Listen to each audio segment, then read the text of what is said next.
पिछली वीडियो में हमने देखा था सिंगल फेज का डायोड वाला जनरेटर किस तरह से काम करता है और उसके कनेक्शन वगैरह किस तरह से होते हैं। आज की इस वीडियो में हम देखेंगे AVR वाला यानी कि एक्साइटर वाला जनरेटर, 3 फेज का जनरेटर किस तरह से काम करता है और उसके कनेक्शन वगैरह किस तरह से होते हैं। हेलो फ्रेंड, कैसे आप लोग? मैं फिरोज मेहराज और आप देख रहे हैं आपका अपना YouTube चैनल।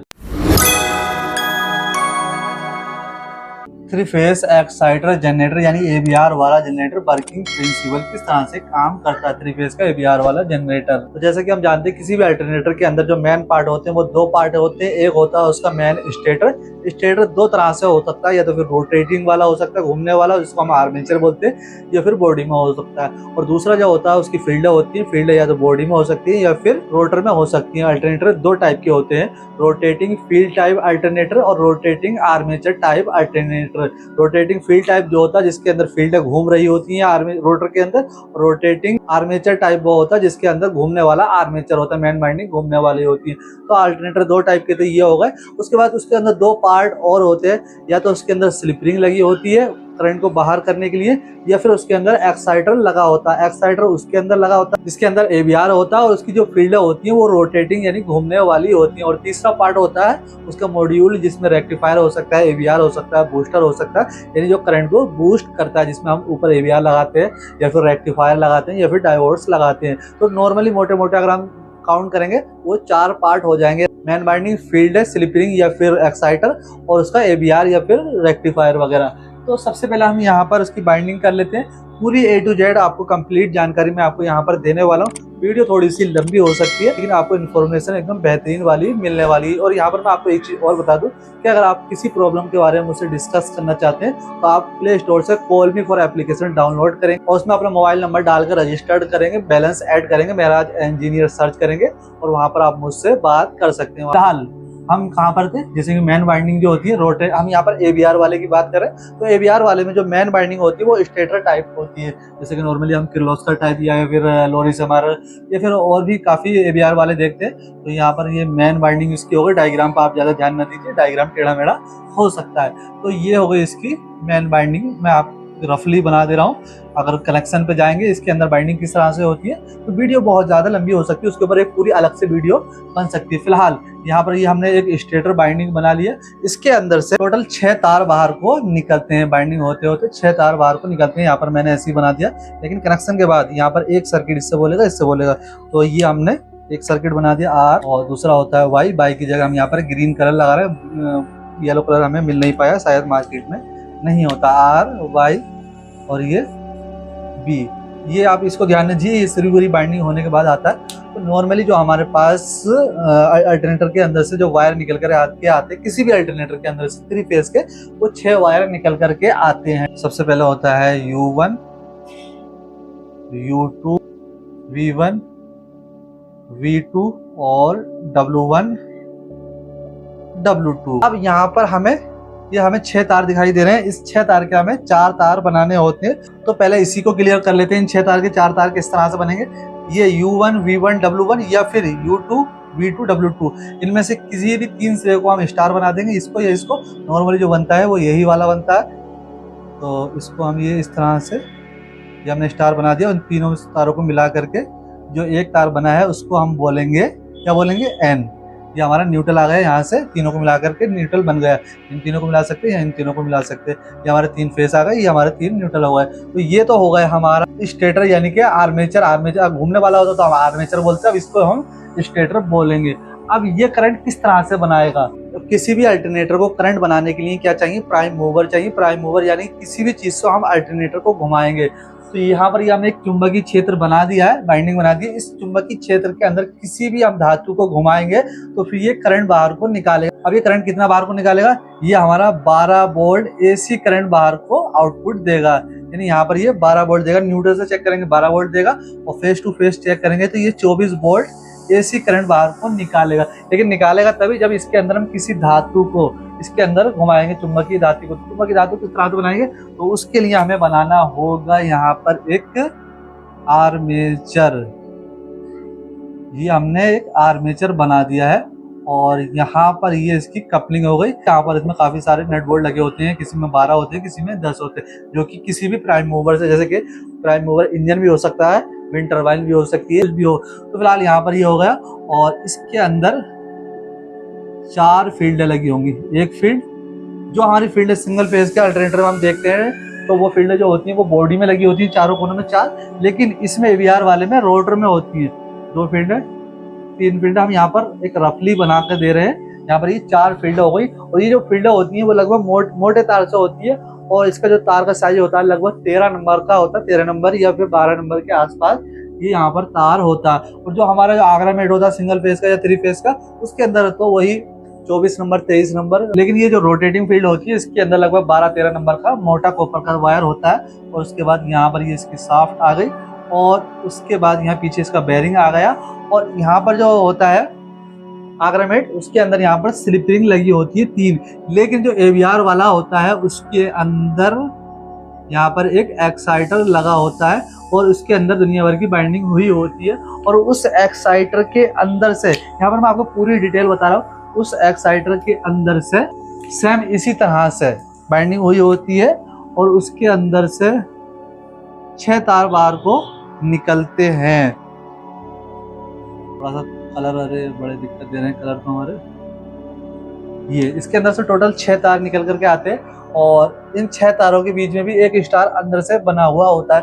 एक्साइटर की अलग से स्पेशल वीडियो मैंने बना रखी है, लेकिन और अगर आपको दिक्कत है डायग्राम के थ्रू तो मैं डायग्राम के थ्रू भी बना दूंगा। फिलहाल एक्साइटर में जो चीज़ हमें बाहर दिख रही है उस चीज़ के बारे में हम यहाँ पर डिस्कस कर रहे हैं। अब यहाँ पर ये एक्साइटर हम क्यों लगा रहे हैं, जो छोटे जनरेटर होते हैं हैंडल वाले सिंगल फेज के, उसके अंदर स्लिप रिंग लगी होती है, यानी कि जो हमारा आर्मेचर या फिर रोटर करंट बना रहा है वो 2 चिमटी के थ्रू वो करंट हम बाहर को लेते हैं। लेकिन इसमें हमें एक्साइटर लगा देते हैं और एक्साइटर का करंट हम फिर एक्साइटिंग फील्डों के थ्रू बाहर को लेते हैं। तो फिलहाल हम पहले यहाँ पर समझ लेते हैं। यहाँ पर जब हमने ये एक्साइटर के अंदर बाइंडिंग कर दी और उसके अंदर से टोटल 6 तार निकल करके आए हैं।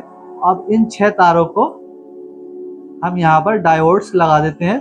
इसमें एक सिरा प्लस होता है, एक सिरा माइनस होता है और उसके बाद तीसरी तार में भी डायोड लगा देंगे प्लस माइनस और इसमें भी 3 डायोड यहाँ लगेंगे प्लस माइनस। अब उसके बाद इन 3 तारों में इसका प्लस अगर इधर को है तो इसका प्लस इधर को रहेगा माइनस। यहाँ पर हमने 3 डायोड लगा दिए, माइनस प्लस, ये माइनस प्लस। इसकी रेटिंग काफ़ी तरह की होती है, 40-60 करके भी होती है, 25-40 करके भी होती है। तरह तरह के डायोड्स यहाँ पे लगते हैं और जो डायोड्स लगते हैं वो मेटल के लगते हैं, यानी कि लोहे के डायोड्स होते हैं। ये नॉर्मल वाले जो हम सादा वाले 5408 टाइप के डायोड होते हैं, ये वाले डायोड नहीं लगते, उसके डायोड अलग होते हैं। जो डायोड यहाँ पर लगे हैं इसके नीचे एक बेस लगी होती है, इस तरह की प्लेट लगी होती है दोनों साइड, ठीक है। और इन दोनों प्लेट्स के बीच में यहाँ पर एक BDR लगा होता है, BDR, जिसकी फोटो आप यहाँ पर डिस्प्ले पे देख सकते हैं। कुछ इस तरह का ये BDR यहाँ पर लगा होता है। इस BDR का काम ये होता है कि अगर यहाँ पर फील्डों में कहीं शॉर्ट सर्किट होता है तो उस समय ये BDR खुद फट जाता है, लेकिन फील्डों में या फिर एक्साइटर में शॉर्ट सर्किट नहीं होने देता। तो ये BDR हम अपने नॉर्मल बोर्ड में भी लगा सकते हैं, इन पंखे वगैरह में या ट्यूबलाइट वगैरह में अंदर बोर्ड के अंदर इस BDR को लगा देंगे तो वहाँ पर शॉर्ट सर्किट होते समय ये BDR खुद फट जाएगा, लेकिन शॉर्ट सर्किट नहीं होने देगा। यानी BDR फटेगा तो MCB ट्रिप हो जाएगी। अगर MCB लगी है तो यहाँ पर बाकी चीज़ आपका पंखा वगैरह या कोई और डिवाइस खराब नहीं होगा। काफ़ी बेहतरीन ये डिवाइस है, जिसको BDR बोलते हैं, और ज़्यादा कॉस्टली भी नहीं है। लगभग नॉर्मल वाला लेंगे अगर आप बोर्ड में लगाने के लिए तो 10-12 रुपये का ये पड़ेगा। नीले कलर का भी होता है, पीले कलर का भी होता है, तरह तरह के कलर होते हैं। नॉर्मली तो ब्लू कलर का ही आता है, नीला। तो यहाँ पर ये BDR लग गया और सेम यहीं पर जो इन फील्ड, ये जो फील्ड है मोटी फील्ड है, 12 नंबर की तार से हो सकती हैं, 13 नंबर की तार से हो सकती है। अब इन फील्डों के जो कनेक्शन होते हैं वो सीरीज में ही होंगे, जैसे कि कूलर किट के कनेक्शन सीरीज में होते हैं, सेम उसी तरह से इसके कनेक्शन भी सीरीज में होंगे। पैरेलल में हो ही नहीं सकते।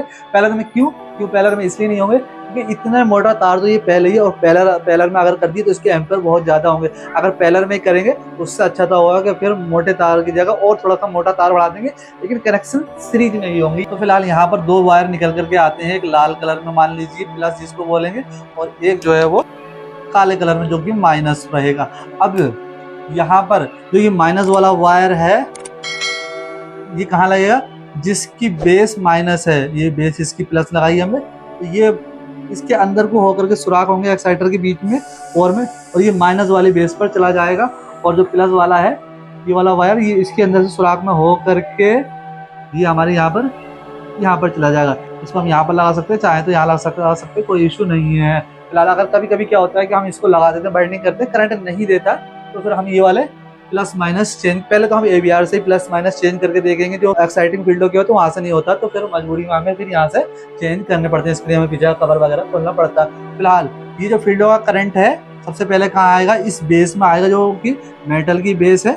उस बेस के बाद इन डायोड्स में जाएगा और डायोड्स के थ्रू फिर इन फील्डों में जाएगा। इन फील्डों का काम जो होता है वो करंट बनाना नहीं होता, इन फील्डों का काम होता है जो ये अल्टरनेटर करंट बना रहा है 12 वोल्ट, उस करंट को बूस्ट करना होता है, जो कि मैं अभी बताऊंगा। फिलहाल यहाँ पर ये हमारा रोटर कंप्लीट हो चुका है। इसके ऊपर हमारी एक फील्ड बनी होती है, ठीक है। उसके अंदर 10 कॉइलें होती हैं, नॉर्मली 10 ही कॉइलें होती हैं ज़्यादा नॉर्मली तो, और उसके कनेक्शन भी सीरीज में होते हैं, यानी कि इनर से इनर, आउटर से आउटर, सारे कनेक्शन होने के बाद उसके अंदर से भी फिर 2 वायर बाहर को निकलते हैं, जो कि एक प्लस रहेगा और दूसरा वाला जो है हमारा वो माइनस रहेगा। अब ये हमने जो एक्साइटर और ये एक्साइटिंग फील्ड है, जो इतना तामझाम और ये डायोड्स वगैरह लगाए हैं, क्यों लगाए हैं? सिर्फ जो हमारी स्लिप रिंग है उसकी जगह इस पूरे तामझाम ने ली है। यानी कि जो हमारी 3 स्लिप रिंग होती है 3 फेस में, सिंगल फेस में 3 फेस में 4 स्लिप रिंग रहेंगी, सिंगल फेस में 2 स्लिप रिंग रहेंगी। तो जो स्लिप रिंग यानी चिमटे होते हैं उसकी जगह इस पूरी एक्साइटर ने, डायोड्स ने, और ये जो हमारी एक्साइटिंग फील्ड, इन फील्डों को एक्साइटिंग फील्ड बोलेंगे, इन फील्डों को रोटर फील्ड बोलेंगे, रोटर फील्ड। तो ये हो गई हमारी एक्साइटिंग फील्ड। सारा बाइंडिंग तो यहाँ पर कंप्लीट हो चुकी है। 2 बाइंडिंग हमारी मेन हो रहेंगी, एक ये मेन बाइंडिंग हो गई और ये दूसरी हो गई फील्ड बाइंडिंग। ये हमारी एक्साइटर बाइंडिंग, ये हमारा एक्साइटर हो गया, ठीक है।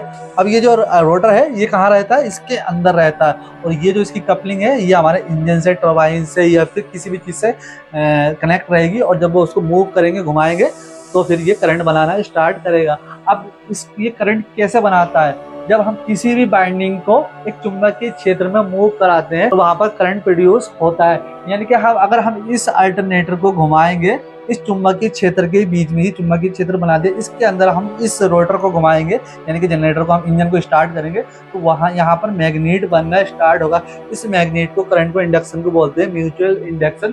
तो यहाँ पर जो इंडक्शन बनेगा, अब यहाँ पर हमने AVR अभी कनेक्ट नहीं किया है, लेकिन ये चीज़ें सारी हमने कनेक्ट कर दी है। AVR हमने कनेक्ट नहीं किया, यहाँ पर ये कुछ भी अभी कनेक्ट नहीं किया, लेकिन अगर हमने इसको स्टार्ट कर दिया इसी कंडीशन में, तो इसके अंदर यहाँ पर 12 वोल्ट AC करंट निकलेगा सिंगल फेस में, 24 वोल्ट AC करंट निकलेगा 3 फेस में। अब इस 12 वोल्ट AC करंट को हमें 220 वोल्ट में किस तरह से कन्वर्ट करना होता है, उसके लिए हमें एक एनर्जी चार्ज चाहिए। तो वो हमारा काम करता है ये फील्ड है, यानी कि जब ये फील्ड घूमेंगी तो इसके अंदर हमारा 12 वोल्ट AC करंट निकलेगा। अब ये 12 वोल्ट AC करंट जब यहाँ पर निकला है, ये जो करंट हमारा AVR के थ्रू, रेक्टिफायर डायोड्स के थ्रू कहाँ पर जाएगा? पहले हम यहाँ पर एक AVR बना लेते हैं।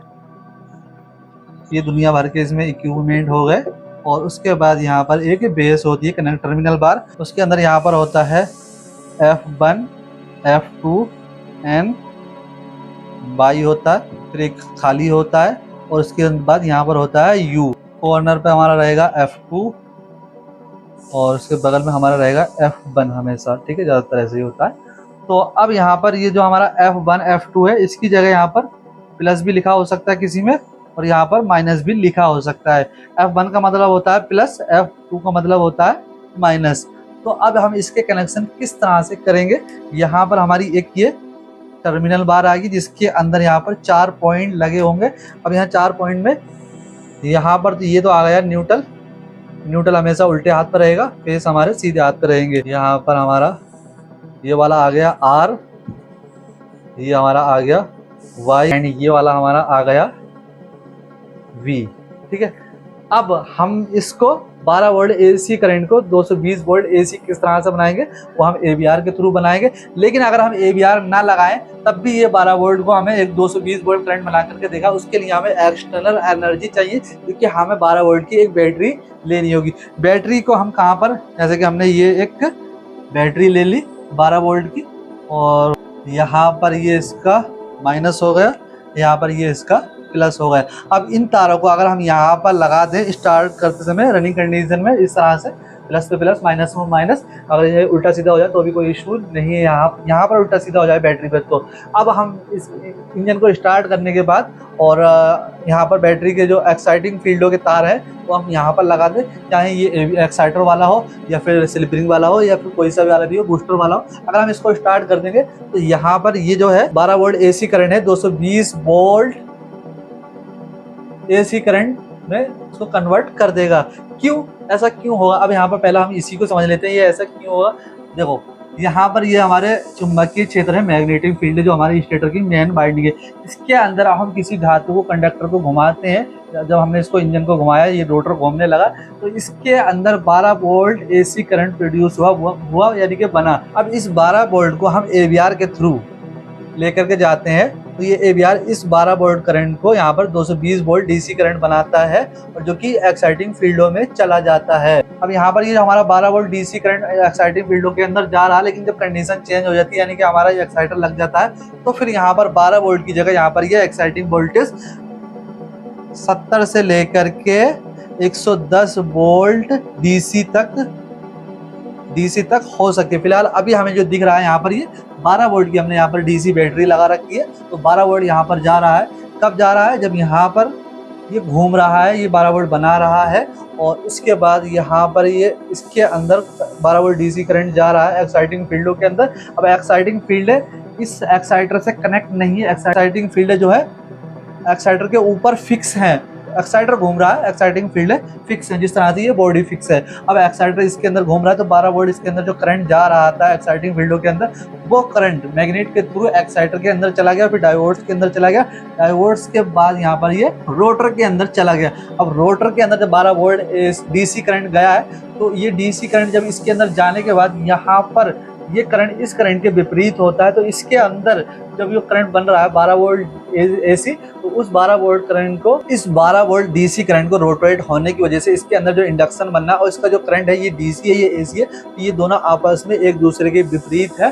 तो यहाँ पर जब ये करंट बन रहा है तो इसके अंदर जो 12 वोल्ट AC करंट है, ये करंट हमारा 220 वोल्ट में कन्वर्ट हो जाता है और यहाँ पर जो हमें सप्लाई मिलती है न्यूट्रल फेज में 220 वोल्ट या 230 वोल्ट AC सप्लाई हमें मिलती है। अब यहाँ पर प्रॉब्लम हमारे साथ क्या है कि हम इस बैटरी को कंटिन्यू नहीं कर सकते, तो इसका सॉल्यूशन निकालने के लिए हम यहाँ पर लगाते हैं मॉड्यूल रेक्टिफायर या फिर डायोड्स या फिर AVR तो एक्साइटर वाले के अंदर लगता है। तो इसके कनेक्शन आप किस तरह से होंगे, यहाँ पर जो हमारा न्यूट्रल है, न्यूट्रल से हम यहाँ पर लगा दिया न्यूट्रल, ठीक है, और उसके बाद हमारा एक फेस लेंगे यहाँ से, यहाँ पर U में लगा दिया और दूसरा फेस हमने यहाँ से ले लिया। 2 फेस जाएंगे इसके अंदर नॉर्मली, किसी जनरेटर के अंदर ये हमने Y पे लगा दिया, YU हमारे फेस हो गए। किसी जनरेटर के अंदर सिर्फ 2 फेस जाते हैं, न्यूट्रल नहीं जाता, किसी जनरेटर के अंदर सिर्फ एक न्यूट्रल और एक फेस जाता है। तो फिलहाल यहाँ पर टोटल 5 वायर लगने वाली है क्योंकि ये AVR 5 वायरों वाला है, इसके अंदर एक न्यूट्रल और 2 फेस हैं, ठीक है। और उसके बाद हमारे 2 फील्डों के प्लस माइनस है, तो माइनस वाला वायर हमारा कहाँ जाएगा, इसको हम डिस्कनेक्ट कर देंगे बैटरी, क्योंकि बैटरी हम हमेशा नहीं लगा पाएंगे क्योंकि बैटरी हमारी डिस्चार्ज हो जाएगी और बैटरी के लगने के बाद लगभग 72 घंटे, लगभग 70-72 घंटे कंटिन्यू बैटरी चल सकती है, कोई प्रॉब्लम नहीं है, चला सकते। लेकिन लंबे टाइम में अगर हम बैटरी से चलाते रहेंगे तो एक्साइटर जो है वो हमारा हीट हो जाएगा, लेकिन 2-4 घंटे 5 घंटे के लिए कोई दिक्कत यहाँ पर नहीं है। तो यहाँ पर F2 जो है AVR का वो हमारा फील्ड के F- वाले सिरे में चला जाएगा और जो हमारा F1 है यानी कि प्लस जो है वो हमारे फील्ड के प्लस वाले में चला जाएगा। अब इस कंडीशन में अगर हम इंजन को स्टार्ट करेंगे तो यहाँ पर एक लाल कलर की हल्की सी LED ब्लिंक करती है, उस LED का ब्लिंक करेगी और करंट आ जाएगा। अगर ये LED ब्लिंक कर रही है, रनिंग कंडीशन में जनरेटर चल रहा है, यहाँ पर एक थोड़ी सी नोट करने वाली मैं आपको बात बता दूं, अगर ये LED ब्लिंक कर रही है तो इसका मतलब ये जनरेटर की फ्रीक्वेंसी कम है, या तो हम AVR से सेट करेंगे। यहाँ पर काफ़ी सारे बटन होते हैं तो मैं अभी आपको बताऊंगा, इसमें F होता है और B होता है और स्टेप होता है, 3 बटन तो कॉमन होती है नॉर्मली। तो ये LED अगर ब्लिंक कर रही है तो इंजन की फ्रीक्वेंसी या फिर RPM कम है, या तो RPM से सेट करनी पड़ेगी या फिर फ्रीक्वेंसी से, यानी कि LED सिर्फ एक बार जल करके बंद हो जाएगी और ये जैसे स्टार्ट करेंगे LED जलेगी, बंद हो जाएगी और यहाँ पर हमें 220 वोल्ट AC करंट हमें मिल जाएगा, ठीक है। बैटरी की हमें कोई ज़रूरत नहीं है, कभी कभी हम क्या होता है AVR नहीं होता तो हम बैटरी से जनरेटर चेक कर लेते हैं। बैटरी से अगर जनरेटर करंट दे रहा है, कभी कभी क्या होता है जनरेटर काम नहीं कर रहा होता है, तो फिर हम एक बैटरी लगा करके 12 वोल्ट की बैटरी लगा करके जनरेटर चेक करते हैं। बैटरी से अगर जनरेटर करंट दे रहा है तो AVR खराब होता है। ये हमारा जनरेटर करंट बनाना स्टार्ट कर चुका। कैसे बनाया, हर जनरेटर की कंडीशन चेंज हो जाती है। यहाँ पर हमारा करंट चला गया कौन सा AVR से निकल करके एक्साइटिंग फील्ड में, एक्साइटिंग फील्ड से यहाँ पर एक्साइटर में चलेगा, डायोड के थ्रू रोटर में आ गया, तो ये रोटेट होते हुए इस करंट को बूस्ट करेगा और यही साइकिल चलता रहेगा और इसी तरह से ये अल्टरनेटर काम करता है, करंट बनाता है। अगर आपको इससे संबंधित कोई क्वेश्चन है तो आप कमेंट बॉक्स में पूछ सकते हैं या फिर आप हमें इंस्टाग्राम पर DM कर सकते हैं। और अगर आप मुझसे डायरेक्ट किसी के बारे में, प्रॉब्लम के बारे में बात करना चाहते हैं तो आप हमें कॉल मी फॉर एप्लीकेशन के थ्रू कॉल कर सकते हैं। आप प्ले स्टोर से call me for application download करेंगे और उसके बाद आप रजिस्टर करने के बाद मोबाइल नंबर डालकर आपसे हमसे बात कर सकते हैं। अगर आपको वीडियो पसंद आई तो वीडियो को लाइक, चैनल को सब्सक्राइब जरूर करें ताकि आपको और भी इन्फॉर्मेटिव वीडियो देखने को मिलती रहे। वीडियो बनाने में बहुत ज्यादा मेहनत लगी तो इस वीडियो के लिए आप एक लाइक जरूर करें और आप हमारे दूसरे वाले यूट्यूब चैनल महराज इंजीनियर पर भी विजिट कर सकते हैं। वहां पर भी आपको काफी इन्फॉर्मेटिव वीडियो देखने को मिलती है।